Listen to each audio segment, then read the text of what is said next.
We arrived at Uluru, which is a small town just outside of Uluru, and pulled into the Ayers Rock resort. Miranda and Craig had already arrived the day before, so they were all set up with their camp already. So Michelle and I set up our camp, and then we all drove out to the viewing station to view the changing colors of Uluru at sunset. Unfortunately, we didn't get to see the entire changing of the colors because it was cloudy, and the clouds, the sun went behind the clouds before the true red showed up. The next day we took the Kunya walk, which is a walk that takes you through the various caves that the Aboriginals used, which would include the teaching cave, the kitchen cave, family cave, and the Aboriginal art on these caves were used to communicate and to teach the young people how to hunt and how to survive. So the Children. lines, Jeez. it's like the whiteboard at school.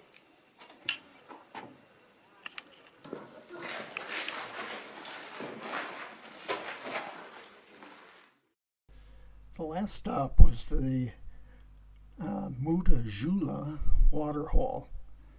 This was has permanent water and was very important to the Aboriginals for their survival, as well as the survival of the animals and plants in the area.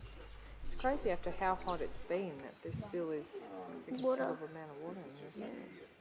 You can see the high tide. Yeah, I know. It really fills up. That water goes up pretty high. Yeah. It's pretty cool to see it. You can see by the black markings where the waterfalls formed when the rain starts.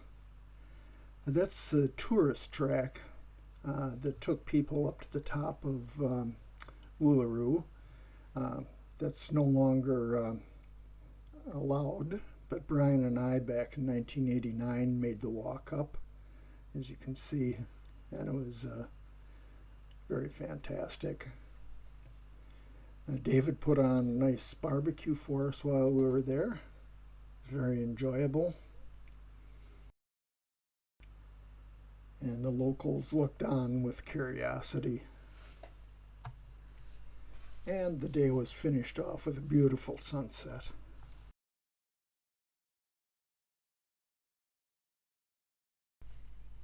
The next day we set out to explore Kata Juta, which means many heads, formerly known as the Augas.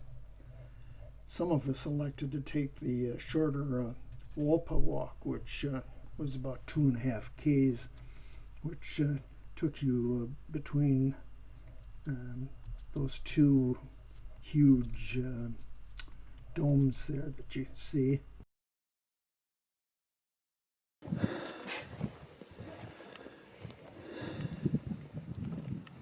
I'm coming. We're coming.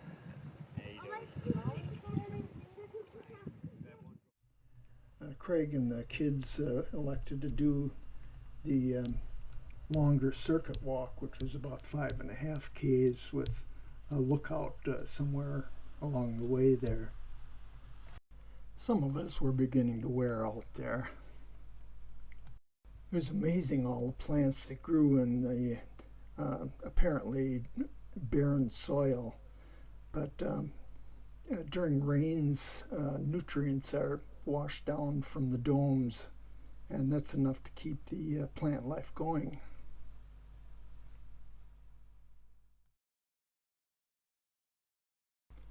While we were there, we stopped to see the field of lights as well, which was sort of impressive. The road going up through the center of Australia is known as the Red Center Way, and that's the whole gang of us on our way up to Kings Canyon.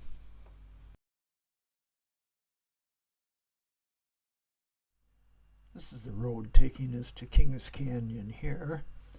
Along the way we stopped and had a look at Lake Amadeus, which isn't really a lake at all. It's a mud flat, really, and it's a mixture of salty mud that's washed down from the nearby ranges. During hard rains, the lake may accumulate a couple of inches of water, which quickly evaporates. We also passed by Mount Connor on the way. That's on private property, and you need a special permit to climb it, but it's nearly as high as Uluru.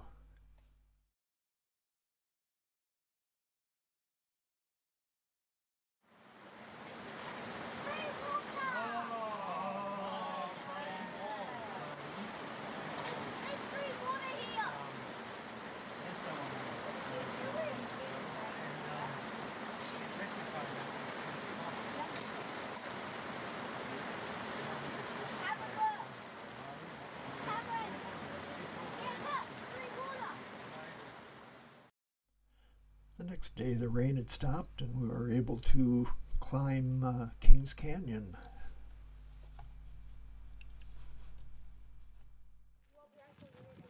Do you want this for the stairs? No, go ahead, David. All right. You go. I might just walk. I might go ahead and get a start. Okay.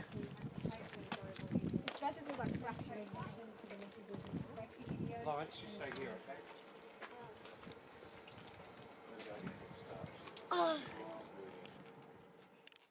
There's the boys checking out the people climbing up to the top of the canyon rim. And here we are nearly to the top of the 500-step Heart Attack Hill. But the effort was all worth it. The views up here were absolutely spectacular. There's one of the signs showing that this was all underwater at one time, and there's proof of it there. It's the ripples along the shoreline of ancient ocean. There's one of our locals looking on. And here's nature with one of its beautiful sculptures. In some places the cliffs were completely vertical and over 100 foot high. They were formed by a softer rock underneath the harder rock above, washing away, and huge chunks fracturing off from the top, making the clean lines of the cliffs.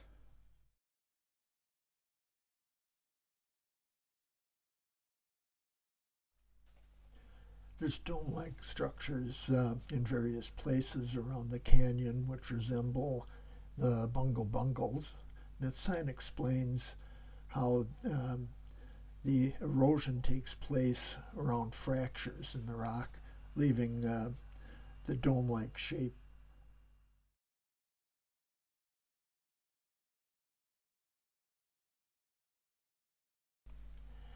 To say that we were taking a rim walk isn't exactly correct. You hike up to the top of the north rim and walk along it, and then have to take numerous steep stairs down into the bottom of the canyon and up the other side to get to the south rim. Down at the bottom is the Garden of Eden, as it's called, and it contains remnant plants from when Australia was still part of the Gondwana supercontinent. What we're seeing now are pictures of the canyon from the south side of the canyon. And here we are climbing down to get to the car park. Just about done. And here's us oldies claiming victory and showing them that we still got it. Heading back to camp, we saw a beautiful sunset that lit up the red cliff of the outer canyon walls.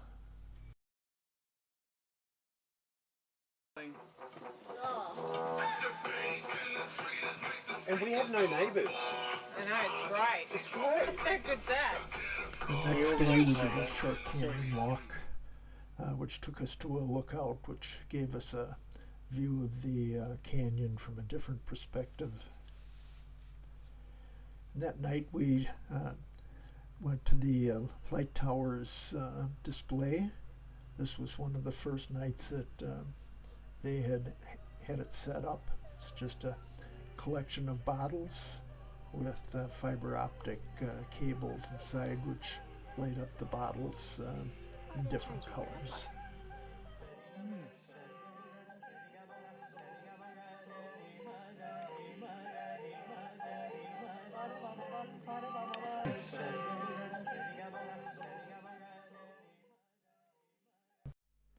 The next day, Miranda and Craig headed off on a four-wheel drive only track, which goes through Palm Valley and eventually back into the West McDonald Ranges. And we said goodbye to David and Lawrence in Alice Springs as they flew out to go back home.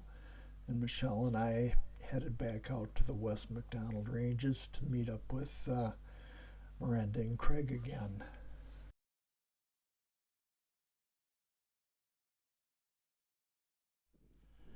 Miranda, who was in charge of organizing this whole thing, made arrangements for us to camp at the Uluru Creek Big Hole, which is a beautiful place.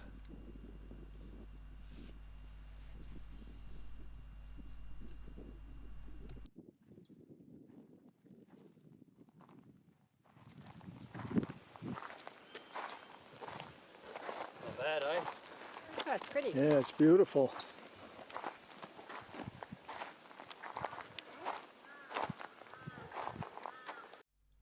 Unfortunately, the campsites were not suitable for us as they were too small, and it had just rained, and they were full of ants. So Miranda made arrangements for us to stay at the Glen Ellen Resort, which is a beautiful place. And we were quite happy to stay there.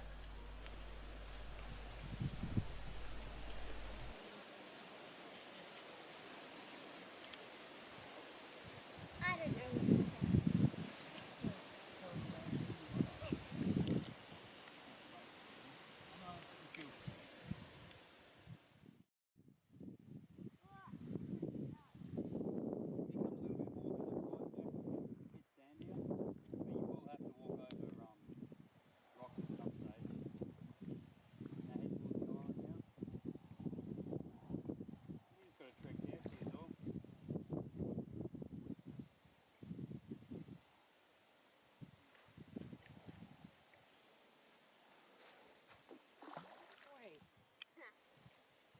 How come's Jacqueline going out?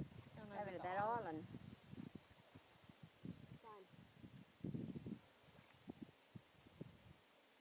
Jacqueline, wait there.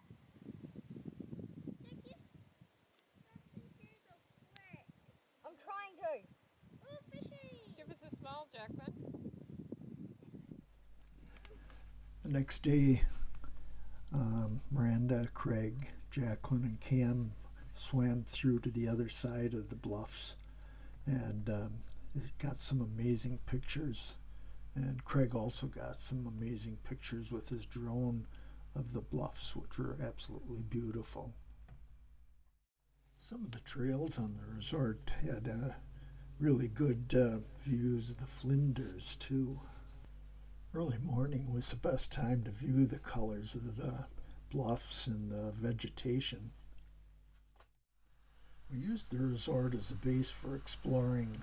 One of the places we went were the okra pits. The colored clays are still used today to decorate their faces and bodies for ceremonies. Only the men can dig the okra, but women and children can use it in ceremonies, apparently.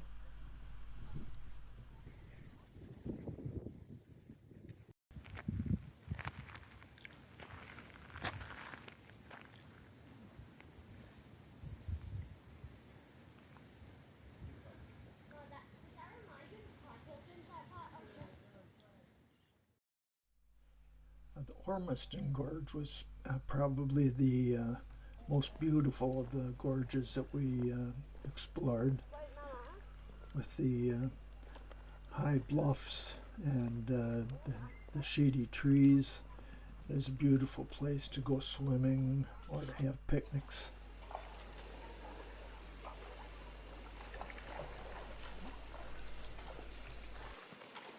Should have brought you bathers.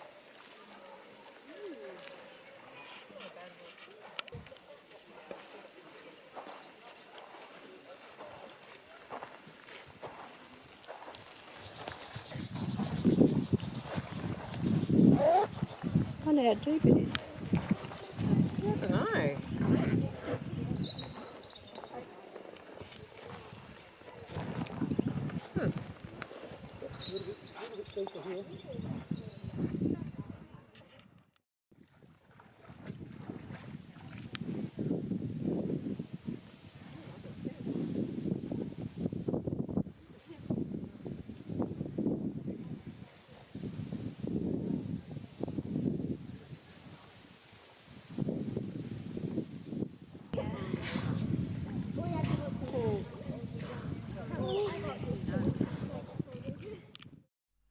The last place we visited was Stanley Chasm.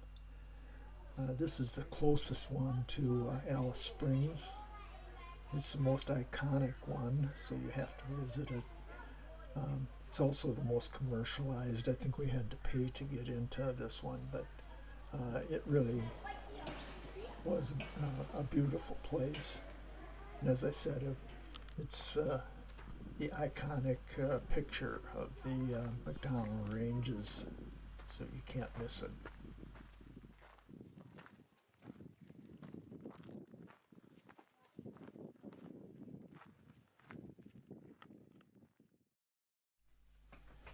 You can see how high the bluffs are in relation to the people.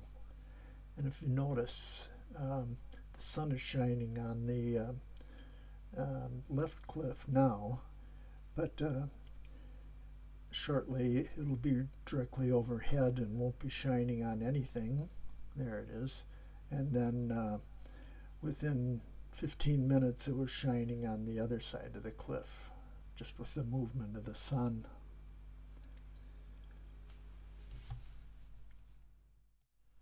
Back at the resort, this is the view that you get when you go to the restaurant for a meal. We had our last dinner there, and it was a beautiful night, the moon coming up. We won't mention the wine smuggling though. And there's a full view of the moon. It was absolutely lovely. And there's the whole gang there having dinner. We spent 3 days in Alice Springs together. We went to the War Memorial Lookout, and all the flags were flying. Cam was the only one that recognized the Torres Strait Islander flag. Good on you, Cam. Miranda realized that the Parachima light show, annual light show, was on, so we went to that, and it was one of the high points of Alice Springs for sure.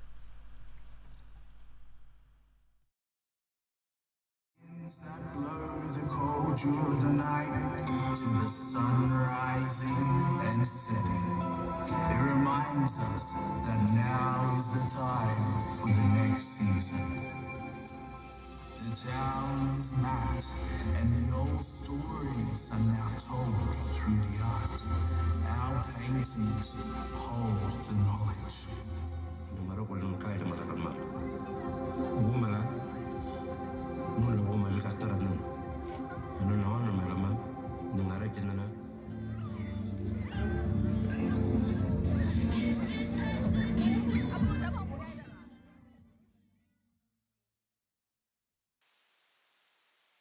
Another interesting stop in Alice Springs was the reptile park.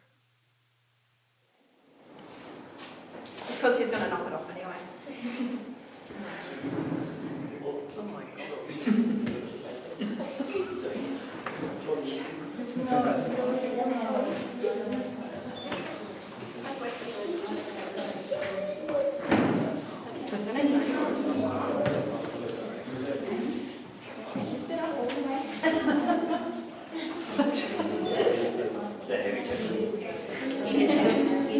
He's a very heavy snake.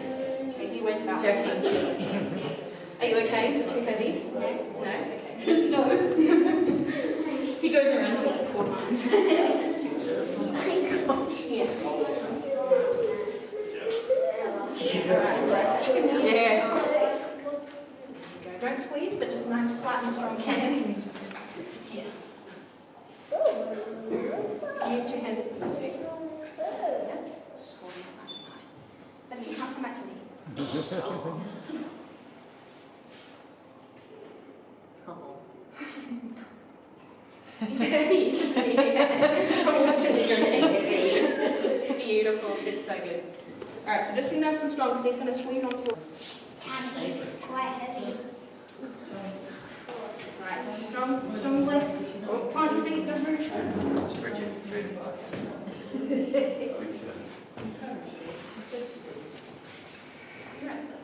So snakes make lots of different noises, but hissing is one of the main ones. And hissing, oh my gosh, he's so cute. No, they just get chatty. They don't like to talk. Okay. It's not like him. He's going to go that way anyway.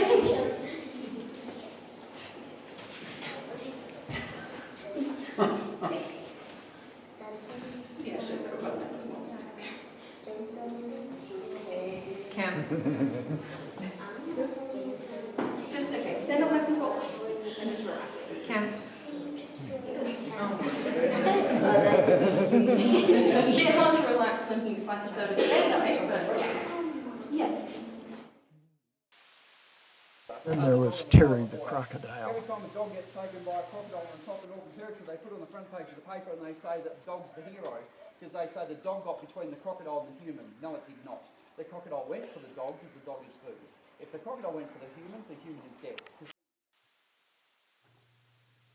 And there's a whole assortment of other reptiles there as well.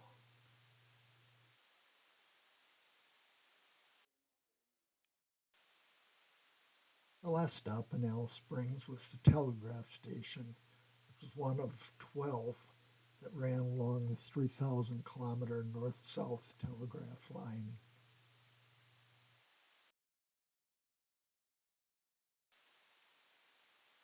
Our last stop, together with Miranda and Craig, was a place called Gem Tree, where we spent a day out in the field fossicking for gems, which was mostly zircon. And the first night we spent around a campfire, having a meal and a few drinks together, which was very pleasant. And the second night we had a barbecue that was put on by the owners of the place, which was a fitting way to end our time together with Miranda and Craig.